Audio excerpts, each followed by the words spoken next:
સુરેન્દ્રનગર ખાતે ધંધુકામાં આરક્ષણ અંગે વર્ગીકરણ બાબતે પ્રાંત કચેરી ખાતે આવેદનપત્ર આપ્યું।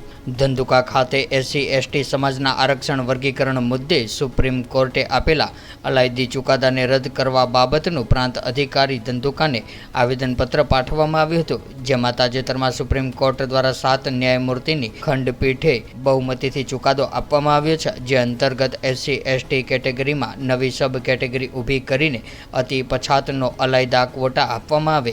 1932માં જ્યારે આરક્ષણ લાગુ કરવામાં આવ્યું હતું ત્યારે તેવું નક્કી કરવામાં આવ્યું હતું કે SC/STને જે આરક્ષણ આપવામાં આવ્યું હતું જે SC/ST સમાજની ગરીબીને લીધે આપવામાં આવ્યું ન હતું, પરંતુ દરેક જગ્યાએ SC/ST સમાજ ઉપર રાખવામાં આવતી આભડછેટના લીધે આપવામાં આવ્યું હતું, જેથી SC/ST સમાજ સ્વમાનનું જીવન જીવી શકે અને જ્યાં સુધી જાતિવાદ ચાલુ રહે ત્યાં સુધી આરક્ષણ પણ ચાલુ રહે। ત્યારે આગેવાનોએ જણાવ્યું હતું કે વર્ષોથી SC/ST સમાજની સ્વતંત્રતા છીનવાઈ ગઈ હતી, તે પાછી મળે અને સ્વમાનથી જીવન જીવી શકાય તે માટે આરક્ષણ આપવામાં આવ્યું હતું, જેમાં ભાગલા પાડીને આરક્ષણની અવગણના ના કરી શકાય, વર્ગીકરણ ના કરી શકાય। તેથી ધંધુકામાં સમગ્ર અનુસૂચિત જાતિ સમાજના આગેવાનો દ્વારા પ્રાંત અધિકારી વતી મુખ્યમંત્રીને આવેદનપત્ર આપીને ચુકાદાને રદ કરવામાં આવે તેવો સખત વિરોધ દર્શાવવામાં આવ્યો હતો।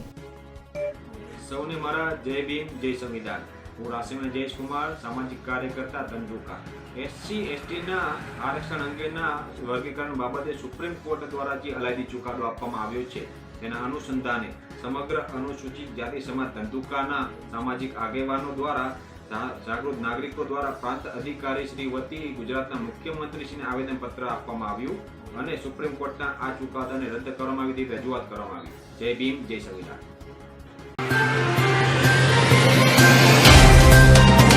तो व्हाट्सएप, ट्विटर, फेसबुक, इंस्टा जहाँ भी आपका अकाउंट है, इसे शेयर बटन के द्वारा वहाँ पर शेयर करें।